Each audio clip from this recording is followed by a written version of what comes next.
Front and Center. Front and Center. A focus on important and significant developments affecting the lives of Filipinos, not only in the Philippines, but also those living and working around the world.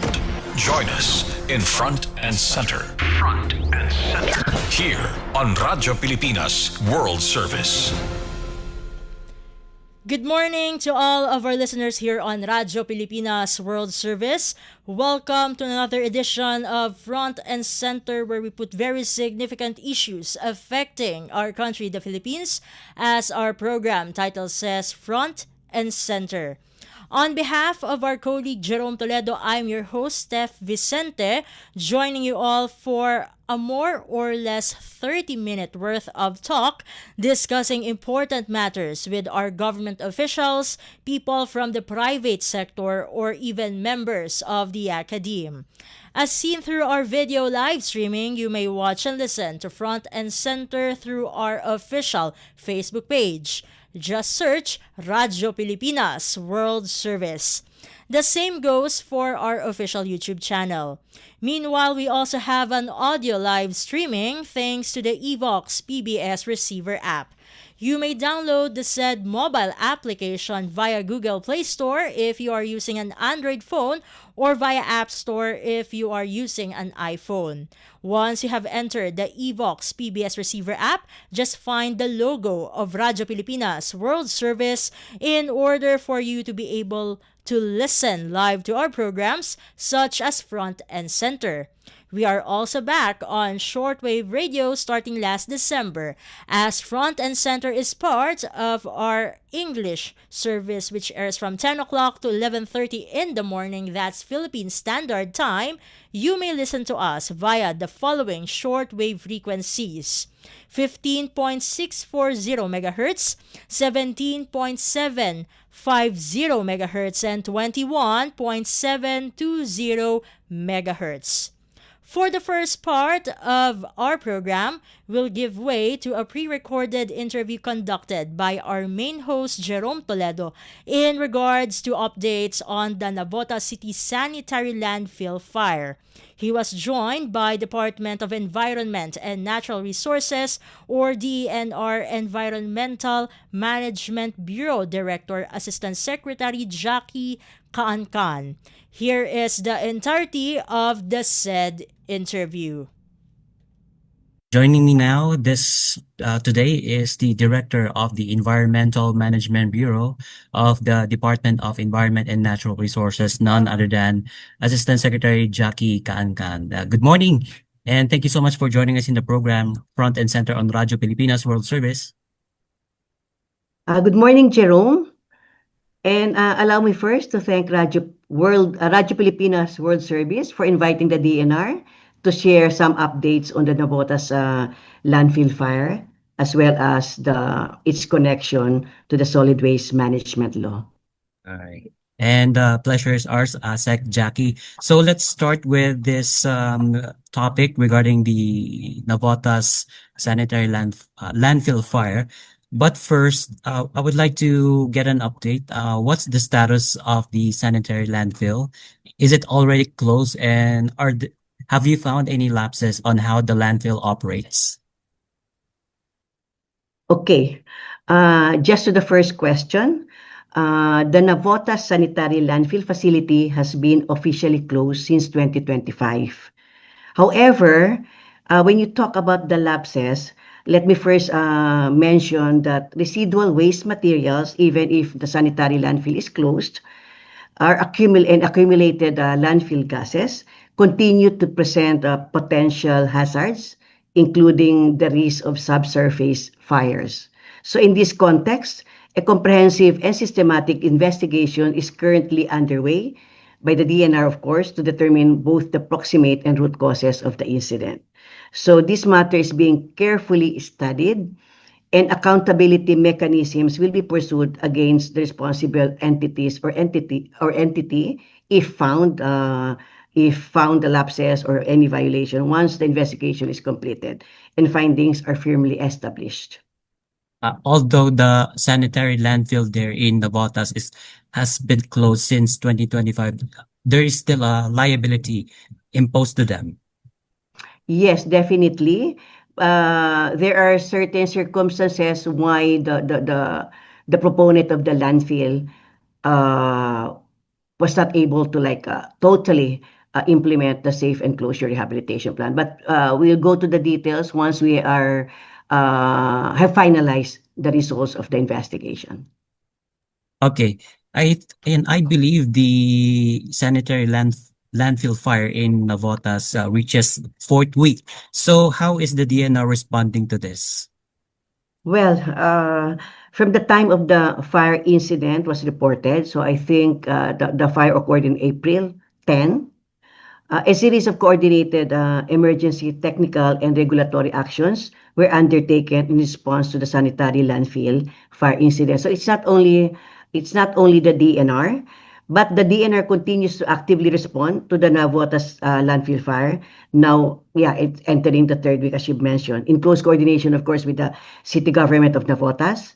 And then there is also the DPWH, the Bureau of Fire Protection, the Office of the Civil Defense, and other concerned agencies.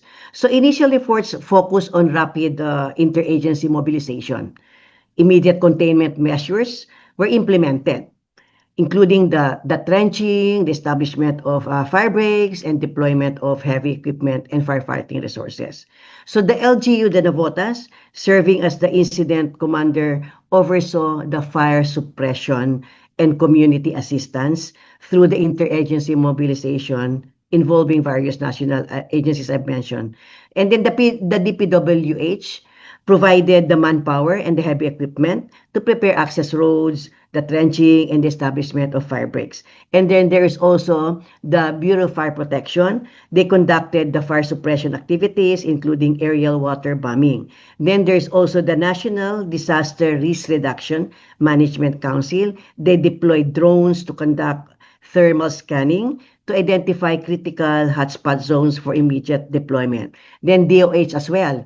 The DOH provided medical assistance to evacuees and other affected communities, as well as provided regular health advisories. Then the DNR, through the Environmental Management Bureau, the Central Office, and the National Capital Region, conducts regular ambient air quality monitoring, provide their air quality updates to guide the public and the local government units in timely implementation of protective measures, which is very important, such as health advisories, evacuation recommendations, and exposure reduction strategies. So similarly, the Solid Waste Management Division of the EMB provides a technical guidance and recommendation on SLF management. So overall, it is an interagency collaborative action when it comes to the response on this. Then I just want to mention also that uh, we have also assistance provided by the Japan International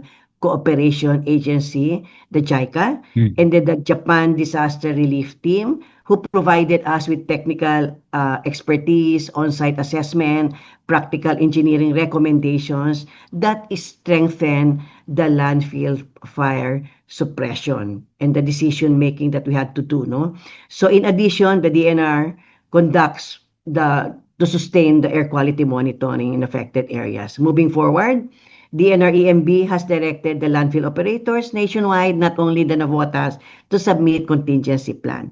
So the DNR assures that the public of its continued effort to fully contain the fire and mitigate its impact in Navotas. Okay. Jerome. So that's the whole of government approach Yes. when it comes to this disaster that happened there in Navotas. But also an environmental group, Greenpeace Philippines, has warned that incident is a part of a growing and a dangerous pattern of waste catastrophes in the Philippines. So, and at the same time, the group is calling the government to urgently address the country's waste crisis at source. So that's through reduction. So how do you receive the call coming from Greenpeace, Assistant Secretary Kankan? Well, the waste facilities nationwide are under pressure, and climate-driven heat increases the risk. So that is already a given, and we know that on the DNR. Well, DNR first, DNR is tightening its enforcement and compliance monitoring activities of sanitary landfills. So this is not only, we're not talking only of Navotas, but it is nationwide. And the EMB regional directors of the DNR were directed also to conduct surveillance of illegally operated open and controlled dump sites within their area of jurisdiction. And they are closely coordinating with the local government units and issue directives to immediately cease operations and to implement their safe closure and rehabilitation plan if they're operating open dump sites or they open again those already closed dump or controlled dump sites. So these are the things that we're doing. And then in the light of the country's rising heat index and prevalence of fire incidents in sanitary landfills and illegally operated dump sites, etc., and to ensure adequate and immediate responses, all EMB regional offices were directed as well to require sanitary landfill operators to submit their contingency plans, or if they have, they need to update this given this scenario and emerging risk. Waste reduction at source is a must. We know that. Enforcement must go hand in hand with the changing production and consumption patterns. Our role is to ensure that the laws already in place are implemented with urgency and consistency. So the key challenges here really is addressing this management to include scaling up the LG waste management system and the capacity, the collection and segregation, improving data verification and traceability of plastic recovery, setting up appropriate infrastructure for solid waste management, treatment, and disposal, and integrating and supporting also the informal waste sector, which is central to recovery efforts. So, in a nutshell, these are the challenges that we know already, and we are really strengthening in terms of enforcement, etc. Jerome. Okay. All right. That's noted, ASEC Jackie. But at the same time, I would like to get an update regarding the implementation of Ecological Solid Waste Management Act. And we recognize that law as a form of waste reduction and segregation. So how is it being implemented?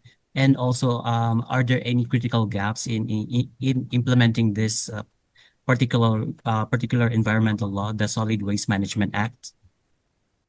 Yes, it's good that you said that because the DNR, I just want to emphasize that the DNR is proactively addressing these gaps in several fronts. One, as I've mentioned a while ago, is stricter enforcement. We are issuing show cause orders, conducting more frequent inspections. So if it is like we're doing it once a year now, it will be more frequent and requiring immediate corrective actions from landfill operators. So that will be to address these gaps so that we could avoid these things happening, no? Not only fire, but also trash light, etc.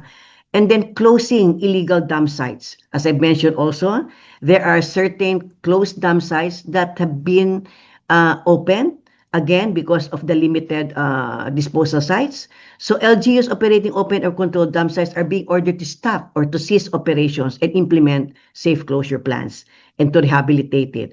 And then there's other one because we have a new law, the EPR, the Extended Producers Responsibility Act. Then we need to strengthen. We are strengthening here because this is an opportunity to address gaps.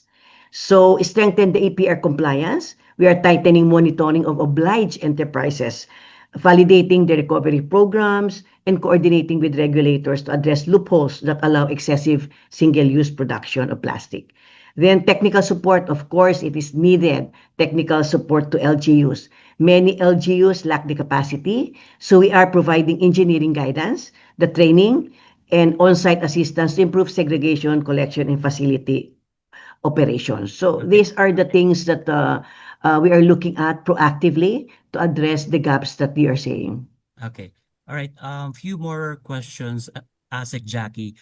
we observe that segregation in the landfills are not being observed as garbage trucks freely dumps trashes in the sites.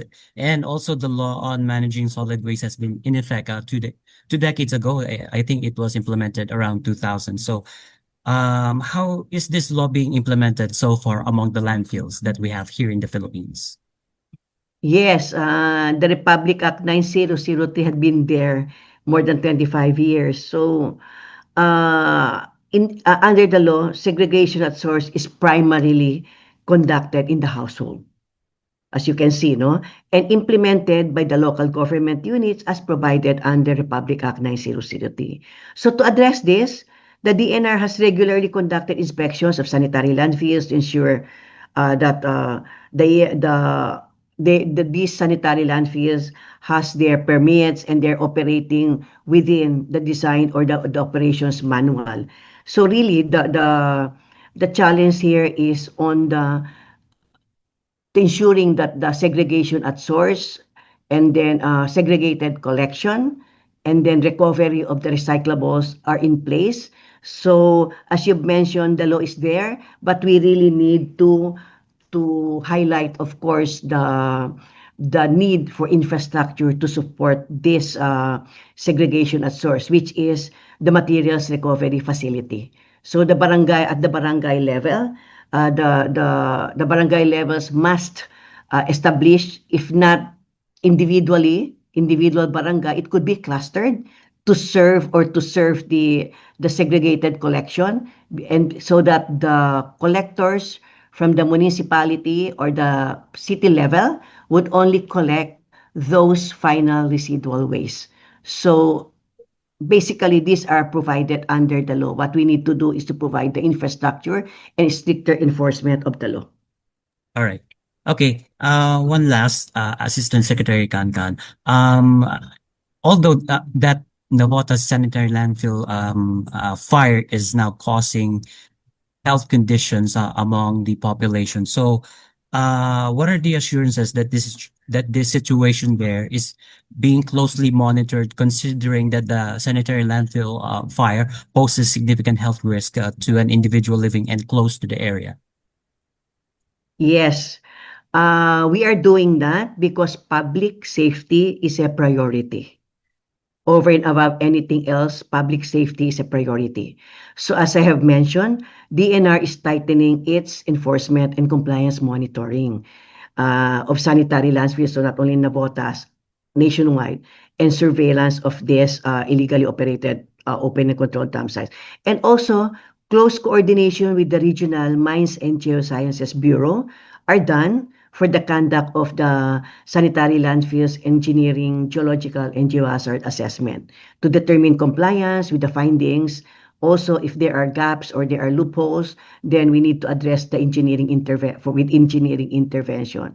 So, as far as the air quality monitoring, well, the DNR continues to monitor air quality and emissions in coordination with DOH and local authorities. So anything that would be adverse would be communicated immediately with the DOH as well as with the local authorities for immediate health advisories.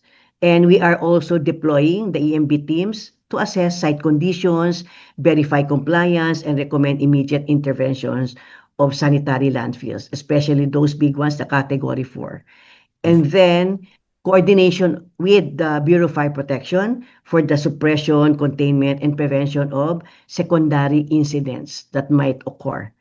And then requiring, as I mentioned, also the contingency plan with specific information requirement. We provided that to the regional offices so that they would be able to communicate that with the sanitary landfill operators. And then we are on the ground monitoring and we are acting to protect the communities. Jerome. Okay. Okay. One last, Assistant Secretary, and would the landfill operator will face penalty? Can you give us a knowledge regarding the penalties that that this operator may face? Okay, when it comes to any environmental impact or violations, we look at their environmental compliance certificate. So if we go back to the issued or the approved environmental compliance certificate of each facility, example is the sanitary landfill, no? They are required to get ECC. And then there are certain conditions that there are certain conditions or there are set of conditions that they need to comply with. So that would be the basis on those conditions prescribed under the ECC. That would be the basis of the issuance of the notices of violation as well as the penalties, the computation of the fines and penalties. And when it comes to exceedance in the air quality, and then also contamination of water body from the operation, from the if there would be a leak in the leachate, then it would be under the Clean Water Act. So this would also be adjudicated by the Pollution Adjudication Board Okay. based on the sampling conducted. And corresponding fines and penalties per day would be computed for the duration of the pollution that occurred in the area. Okay. All right. Okay. I think we don't have much time, but thank you so much for joining us in the program. Assistant Secretary Jackie Kaankan, the Director of the Environmental Management Bureau of the Department of Environment and Natural Resources. Thank you very much, Jerome, for inviting us, and it's our pleasure to always provide updates to your listener. To the interview with Department of Environment and Natural Resources or DENR Environmental Management Bureau Director, Assistant Secretary Jackie Kaankan. Before we proceed to the next topic for today's edition of Front and Center, here are some reminders from our station. Dati-rati maraming pamilyang Pilipino ang kapos. May mga magulang na hindi alam kung saan kukuha ng makakain. Sa ayuda naman, matagal sila naghihintay bago makakuha. Kapag may kalamidad, ang relief goods, mano-manong inihahanda, kaya matagal dumating. Ng ating walang gutom program. Kaya malinaw ang utos ni Pangulong Ferdinand Marcos Jr. Ilapit ang tulong, pabilisin ng serbisyo, siguraduhin may nakakain ang bawat pamilyang Pilipino. Ang direktiba ng ating Pangulo, siguraduhin dapat una wala ng pamilyang Pilipino na nagugutom para maging bahagi sila ng productive workforce. Nitong nakaraang linggo, personal na sinuri ng Pangulo ang pagpapatupad nito. Sa Walang Gutom Food Stamp Program, ang mga benepisyaryong tulad ni Lola Lumen ay tumatanggap ng 3,000 pisong food credits kada buwan sa electronic card, pambili ng masustansyang pagkain sa DSWD partner stores. Hindi na bibiyahe, mas mabilis. Ang resulta, nakikita. Mga masusustansyang pagkain ang agad na iuwi. Meron na ring balansyado na nutritional value ang binibigay, lalo na sa mga bata. Sa 4Ps o Pantawid Pamilyang Pilipino program, pinadali na rin ang pagkuha ng ayuda. Kung dati oras ang ginugugol sa biyahe, ngayon nasa cellphone na, mas diretso, mas sigurado. These are the underserved areas. Walang branch ng bangko. Lahat ginagawa natin para maging madali para sa kanila, makuha nila yung mga cash benefit nila. Sa oras naman ng sakuna, mas mabilis na rin ang responde dahil sa mas maayos na paghahanda at mass production ng relief goods. Kung dati ilang araw ang hinihintay, ngayon sa loob na lang ng ilang oras na ipadadala na ang tulong. Ito ang malinaw na resulta. Mas mabilis na serbisyo, mas malapit sa tao at mas nararamdaman sa araw-araw. Sa buong bansa, tuloy-tuloy ang trabaho. Isa-isang inaayos sa mga bagay na magpapagaan sa buhay ng mga Pilipino dahil walang Pilipino ang dapat magutom, mapabayaan, walang maiiwan. Salamat, President. Magandang araw, si Dingdong Dantes po ito. Kapag may nag-aalburutong bulkan, meron akong reminder sa mga dapat nating gawin. Tandaan lang ang MMG. M. Makinig sa payo ng mga otoridad. Huwag na magpapaniwala sa sabi-sabi, lalo na sa fake news. M. Mahinahon na lumikas. Bago umalis, isara muna natin ang mga pinto at bintana para hindi pasukin ng abo ang inyong bahay. G. Go bag. Make sure na may nakahandang emergency go bag na may lamang damit, gamot, pagkain, tubig, pera at face mask. Madali lang tandaan, hindi ba? Mag-MMG ka lang kapag may nagbabadyang pagputok ng bulkan. #panatag ang may alam.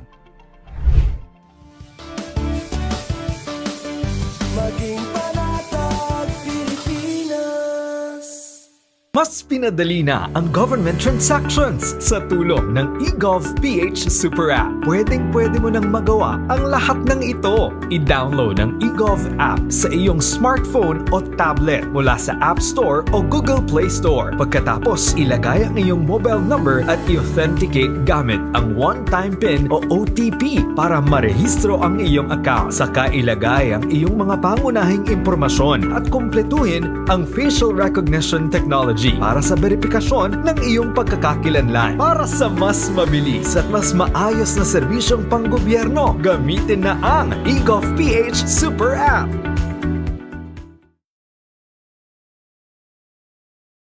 Mabilis ang trivia, dagdag talino. Heto na ang Dagling Kaalaman. Alam nyo ba na ang hani o pulot ay hindi kailanman masisira? Sa natagpuan na pulot mula sa mga libingan ng mga Pharaoh sa Ehipto na may edad na mahigit 3,000 taon ay pwede pa rin kainin ayon sa mga siyentipiko.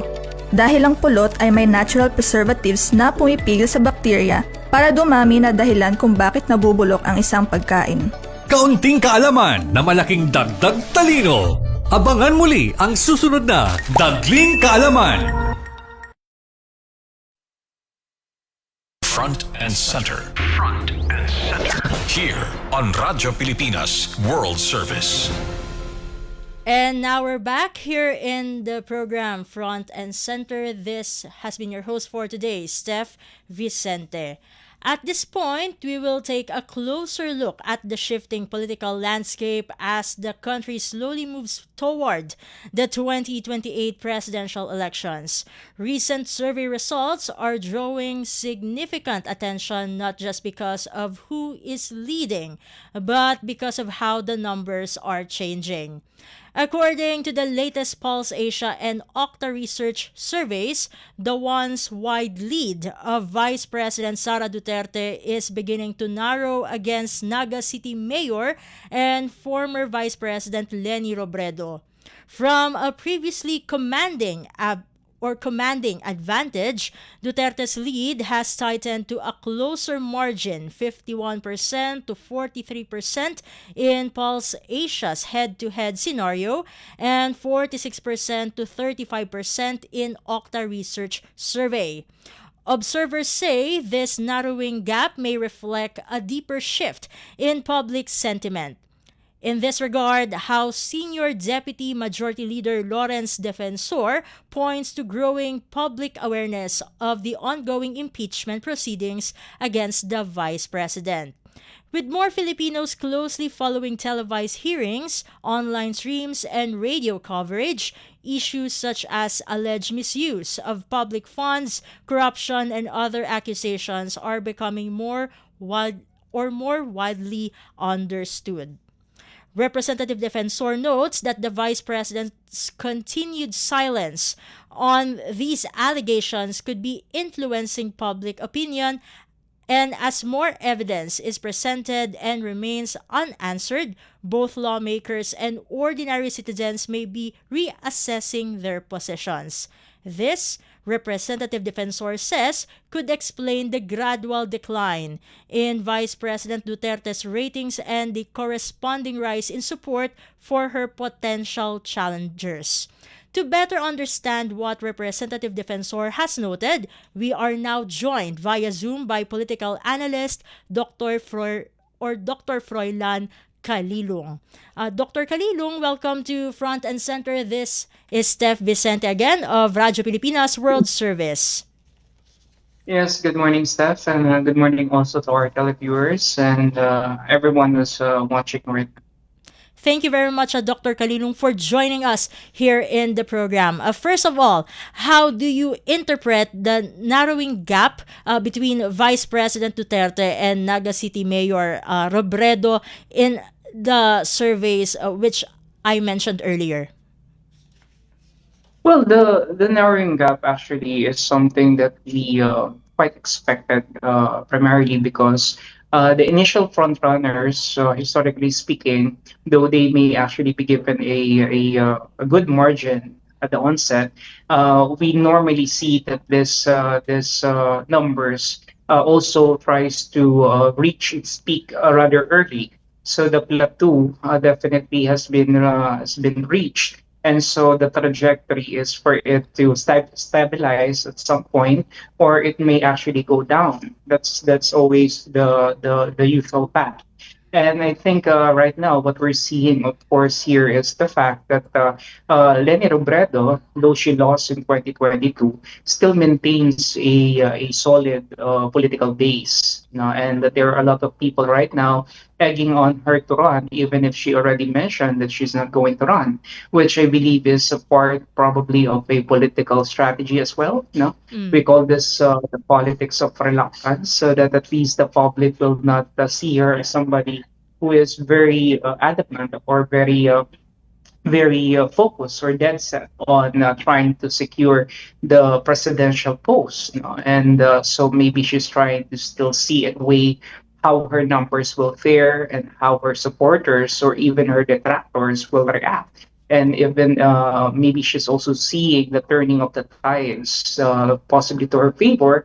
And if these things align, it might convince her to actually run and change her mind about the 2028 presidential race.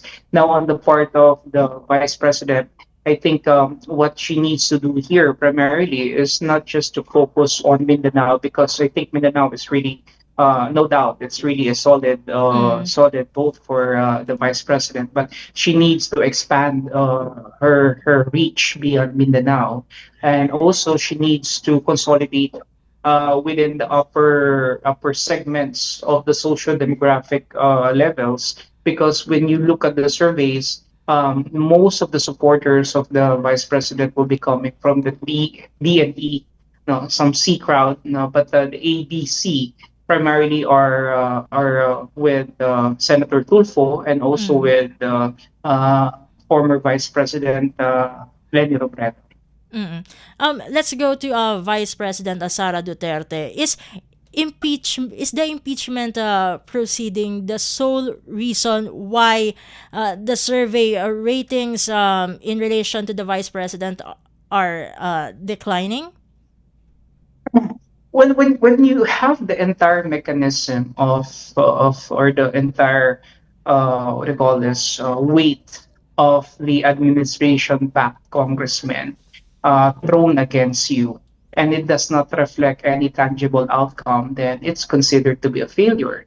Now, what I mean here is that for several years, the vice president has been the attack, the point of attack and the target of the allies of the administration and congressmen who they themselves are also involved in corruption, the flood control scandal, but they were able to navigate through it, and they are also trying to put the vice president in the light.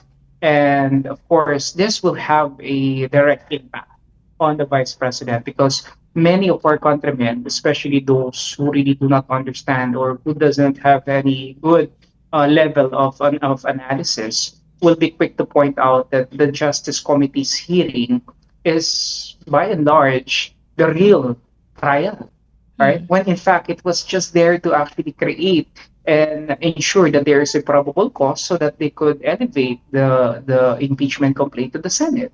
So, but then again, on the part of the detractors and the opposition to the vice president, they magnified it as if the vice president is already guilty, that the vice president's silence is a manifestation of her involvement to these allegations. Pero what I'm seeing is that definitely this will have an impact or an effect on the vice presidents and her integrity, especially moving forward. So this is something that we shall see. But I think the numbers of the vice president will definitely improve also if in the impeachment proceeding she will be able to lay down evidences and testimonies that will negate or that will somehow create the impression that she is not guilty of the accusations being heard against her. In that case, all of these things that they've been doing to her for the past several years now is going to be largely considered a part of a political machinery, an orchestrated political move to really ensure that the vice president will be impeached so that she will not be able to run for the 2028 elections because she is the only person that I'm seeing right now who will really go back.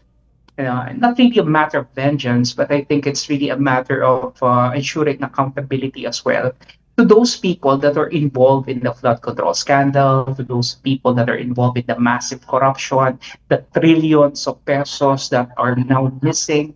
I think she's the only one who could do that. And so what I'm saying is that if she could create that narrative that among all the presidentiables, she is the only one who is going to be vocal enough and should I say strong enough to actually mount a good fight against this corrupt people. Then I think that will resonate well to her political base, and that may encourage more people to to go to her side. Now, Dr. Kalilung, we have mentioned the word silence, which is something that is being pointed out by House Senior Deputy Majority Leader Lawrence Defensor in regards to the Vice President. So, what impact does a public official silence on allegations have on public trust and credibility? Well, uh, Steph, the way this congressman framed the term silence, it's as if it's tantamount to guilt, which I believe is not the sense, it's not the reason behind why the vice president is silent. I think her silent is more inclined with the realization that what is bound to happen is something that is constrained within legal grounds. And when we talk about legal grounds, we are referring here to legal technicalities. And so the question here is that is this Justice Committee the right venue for her to actually answer these allegations? I mean, if it's impeachment and she is an impeachable officer, then I think the right venue for her to answer these questions will be in the Senate. And so the problem is that this Justice Committee circus, I will call it as such, was created to give the impression to the public that she is already guilty. When in fact, it's not even a trial. They're just trying to create avenues to bring out the probable cause, which I believe they know from this that there is a probable cause to begin with.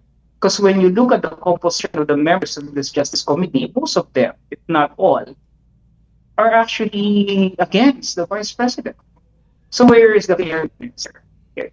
Where is the justice there? So that's what I'm saying. It's not the right venue, it's not the right forum, and it's not the right time. So that's probably the reason why she was silent all along. And now, moving forward, in regards, of course, there have been at least the hypothetical matchups between the vice president and certain individuals like former vice president and now Naga City Mayor Lenny Robredo, and of course Senator Rafi Tulfo, although both of them are saying they will not run during the for the 2028 presidential elections. Now, are there what are the implications of a possible one-on-one race versus a three-cornered contest in 2028? Well, Saf, you see, the way I'm seeing it, it's going to be more of a fragmented, highly polarized, and competitive race to 2028. It's going to be quite different from what we saw in 2022, wherein there is this big advantage for the Marcos Duterte camp. So this one, I think, is going to be different, and this will be more inclined with populist reasons as to why they're going to on how they're going to mount their respective campaigns. Now, and anti-elitist sentiments will also be seen here. Okay, so I think it's not really going to be a two-corner fight. Okay, there will be at least, I think, around five formidable or at least four formidable presidential candidates will be figuring out in this race in the 2028 elections. And what is important here is how they could solidify their own respective political bases, on how they could create effective coalitions, on how they could mobilize popular mass support, especially from their own respective camps, okay, and how they will be able to strategize as well moving forward to 2028. So it's really a tight race, I would say, wherein there is no clear cut front runner at the moment. I mean, if we're going to base it on the current numbers as projected or as given to us by the recent surveys of Pulse Asia. Mm. And of course, there are emerging statements saying that there should be one solid candidate um, who would run or who should run against the vice president in 2028. So, do you, from your perspective, Dr. Kalilung, do you agree with that view that opposition candidates should unite to strengthen their chances against Vice President Duterte? Well, of course, definitely, Steph. There will always be strength in numbers. And the more that you consolidate your resources, your forces, your political bases, it will create better chances of snatching the victory. But what is important here, of course, is the alignment. Are they aligned in terms of principles, their political agendas, their political beliefs? Are they synchronized with one another? Because if it's not there, then we're looking at a very fragmented opposition. We're looking at a very weak consolidation, and it may not really be enough to surmount, or to topple down the vice president. So Mm. I think they still have enough time to actually, consolidate and at the same time try to choose the best possible option. I don't know if they're going to also align this with the administration or if the administration will have their own bet. We are not yet particular on this. Mm. Pero I believe that if they really would want to put up a good fight against the vice president, then I think it's imperative that they try to form it this early, strategize this early, Mm. try to form effective alliances this early, because the impeachment and whatever will be the outcome of the impeachment, whether it will push through or if it will result in acquittal or even conviction, it will definitely change the dynamics. It will cause a great deal of difference in the political trajectory of the country moving to 2028, and that is yet to be seen. Mm, mm, mm. And now, how do you see the roles of figures like Senator Rafi Tulfo in shaping the electoral landscape before the presidential elections, even if they said they are not running? Well, the mere fact that they already said that they're not running again, that's not something new. In 2016, President Duterte filed his candidacy in the very last minute, right? So this is not something new.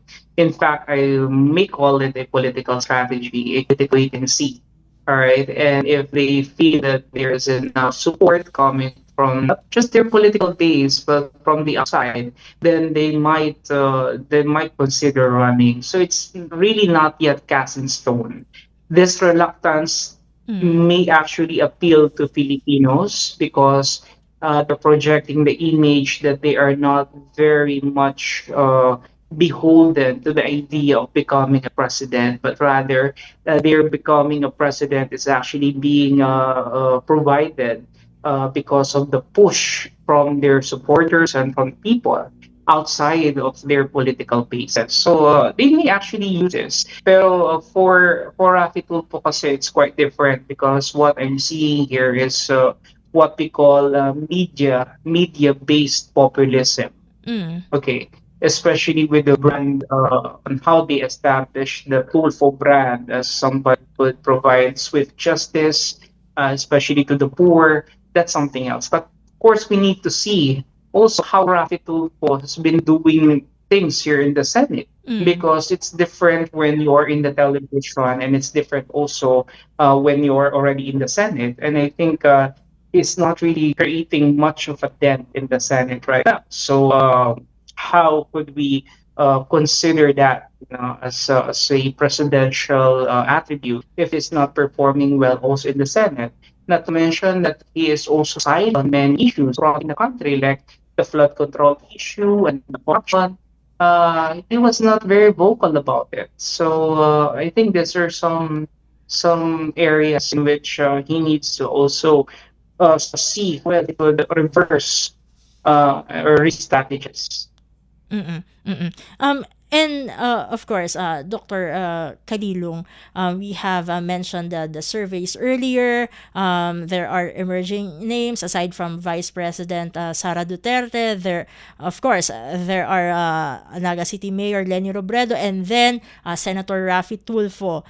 So, from your perspective, again, do you think survey results reflect just a temporary shift or a long-term trend in voter sentiment?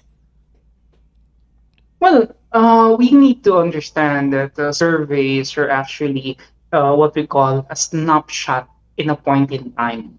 Okay, this captures the sentiment of the people at a given time, but it does not necessarily mean that it's going to be, the thing that will be retained or maintained up to the very end. It changes side by side with what is happening. It changes side by side with the dynamics, with the current political landscape, with the changes that is emerging.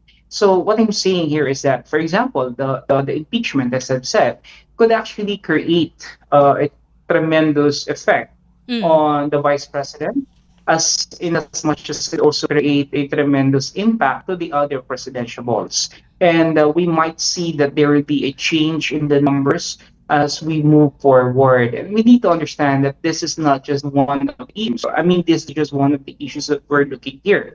Another important issue here will be how these presidential balls will react or will respond to the problems besetting the country today. The massive inflation brought about by the crisis, the increase in prices, employment, unemployment, currency devaluation, the current energy crisis that we're experiencing. Mm. All of these things could render changes in the sentiments of the public, especially on how these candidates will position themselves in line or alongside these issues. Mm-mm. As much as I would like to extend our discussion because this is a very interesting topic, but Dr. Kalilong, I will just ask this question: how significant is public awareness of political issues in shaping voter preferences? Well, very, very important, and I'm really happy if public awareness and public involvement and political consciousness among a great majority is going to be intensified because that will mean a greater participation in the democratic sphere, more people involvement, particularly in policy creation and problem solution and many other things. Of course, public awareness is something that we need right now, especially because this is a very important hallmark of our democracy. The more people get to be more involved in the political sphere, the better chances that we will be able to get or pick the right choices or the right option. Of course, we're also battling with a lot of other problems here, like fake news and irresponsible social media, responsible media. But at the end of the day, when we see more and more people becoming more politically inclined or politically involved, that creates a healthier, more conducive political environment for us, which of course we want to see that so that more and more people could be enlightened and could make good, concrete choices for our future. Mm. And with that, thank you very much, Dr. Kalilong, for joining us here in the program Front and Center. Until next time, mabuhay po kayo. Salamat po at mabuhay po kayo. Magandang umaga. And we were just joined by political analyst Dr. Froilan Kalilong. At this point, we'll be ending today's edition of Front and Center until the next episode of our program. On behalf of Jerome Toledo, this has been your host for today, Steph Vicente. Good day and stay safe, everyone. You have just heard and watched Front and Center. Front and Center. Join us again for another edition here on Radyo Pilipinas World Service. Front and Center.